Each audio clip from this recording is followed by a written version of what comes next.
Donc, ceci est le TP3. Bon, c'est un système.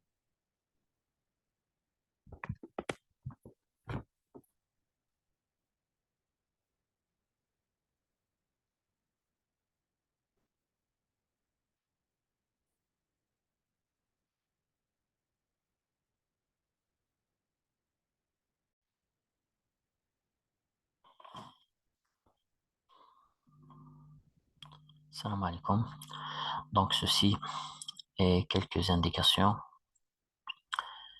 pour le TP3, intitulé Réponse d'un système de premier ordre.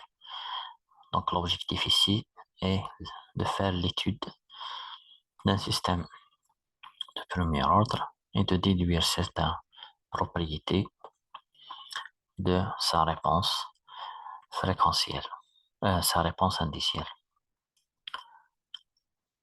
Pour le TP, nous avons deux parties, une préparation théorique comme partie 1 et une application comme partie 2. Vous avez un système RC qui a comme entrée la tension E et comme sortie la tension VC de T. On vous demande en première question de donner la relation entre VE de P et de E, c'est-à-dire simplement donner la définition de la transformée de la place. Deuxième question, comment s'appelle le montage? Donc, vous donnez la nature du circuit.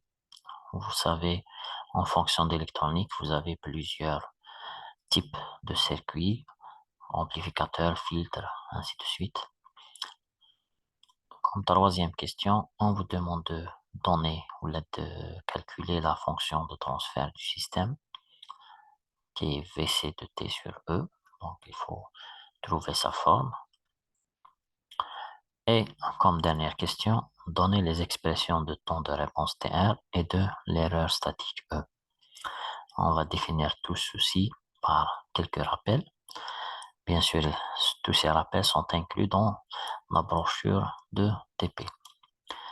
Premièrement, ce circuit-là possède une fonction de transfert de cette forme-là. F de P est égal à 1 sur RC fois P plus 1. Ce RC-là peut être remplacé par la variable taux ou bien T, hein, kif taux ou la T. D'accord? Premièrement, on va rappeler qu'est-ce que veut dire le temps de réponse. Donc, le temps de réponse, c'est le temps nécessaire pour que le système atteint 95% de sa réponse indicielle. Hein. Ça veut dire lorsque le système atteint ce temps-là, il restera uniquement 5% pour arriver au régime permanent. On va illustrer ça par cette courbe. Donc, vous avez la réponse indicielle ainsi donnée, hein, et vous avez la réponse idéale qui est la droite en gras. Hein. Donc, pour t égale 0, la réponse S de t égale 0. Pour t allant vers l'infini, donc la réponse S de t tend vers K fois E0. Hein. Voilà. Au bout d'un certain temps t, nous avons atteint 63% de la réponse. Et au bout de 3t, nous avons atteint 95% de la réponse. Donc, c'est à l'instant 3t que nous avons atteint les 95%, c'est-à-dire il nous reste uniquement 5% pour avoir le régime permanent. Donc, cet instant-là est appelé temps de réponse. D'accord? Et tandis qu'on a dit, bon, puisqu'on a dit que t est égal à RC, donc le temps de réponse va s'écrire dans ce cas-là 3 fois RC. Voilà. La deuxième propriété qu'on peut tirer d'une réponse indicielle, c'est l'erreur statique. L'erreur statique est égale à la limite de E de t moins S de t lorsque t tend vers l'infini. Après certains calculs, on va retrouver que l'erreur statique est égale à E0 fois 1 moins K. D'accord? Ça, c'est la valeur théorique, c'est l'expression théorique. On peut déduire ça par la courbe précédente. Alors, l'erreur statique, c'est la différence entre la réponse indicielle trouvée et le cas idéal que nous avons. Donc, c'est le niveau EK0 moins E0. Donc, l'erreur statique, c'est le décalage entre ces deux droites-là. On peut le déduire graphiquement de façon simple. On vous demande donc pour ce circuit-là RC de, bien sûr, on vous donne d'abord la tension E, la résistance R, plusieurs résistances, et la capacité C. Donc, la variation de ces trois composantes-là nous donne 5 cas différents. On vous demande de calculer le temps de réponse et l'erreur statique. D'accord?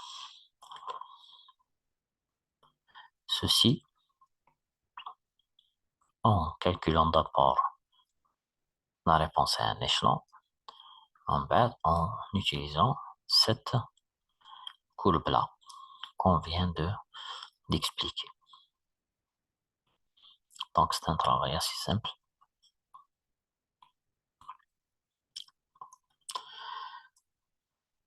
Et bien sûr, vous tracez les différents cas, c'est-à-dire les courbes trouvées dans les différents cas, vous les tracez aussi sur le compte rendu.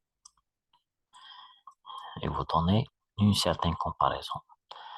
D'accord? Donc, vous comparez entre le premier cas et le deuxième cas, lorsque R est fixe et les autres variables sont différentes, et l'inverse.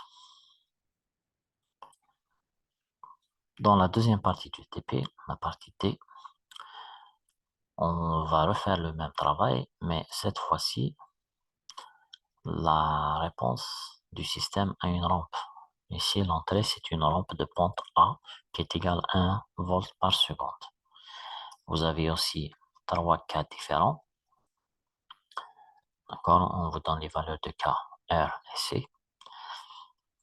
À chaque fois, vous tracez la courbe et vous essayez de calculer cette fois-ci ce qu'on appelle l'erreur de trinage. Bien sûr, la réponse à une rampe est donnée par ce calcul-là. La fonction de transfert pour un système RC en réponse en rampe est égale à SP qui est égal à K fois A sur P au carré fois 1 plus TP. La propriété qu'on cherche, c'est l'erreur de drainage. L'erreur de drainage, c'est le décalage entre la courbe de la réponse avec la droite qui passe par l'origine. Nous calculons ce décalage-là بالطريقة هذه. V est égal à fois T. A, c'est la pente. K, c'est toujours c'est la pente pour K égale à A. Voilà. L'expression de l'erreur de drainage, c'est la limite de x de t moins y de t. Bon, à la fin, on obtient sa valeur théorique A fois T. T, bien sûr, c'est le taux dont on a parlé. Pour ce cas-là, est égal à RC. Et vous avez la méthode de calcul, c'est-à-dire c'est le décalage entre la courbe et la droite qui passe par l'origine. Donc, je vous remercie. Si vous avez des questions, vous les posez via Messenger ou bien sur la page PFC comme commentaire. Sinon, vous envoyez par email. Et je vous remercie.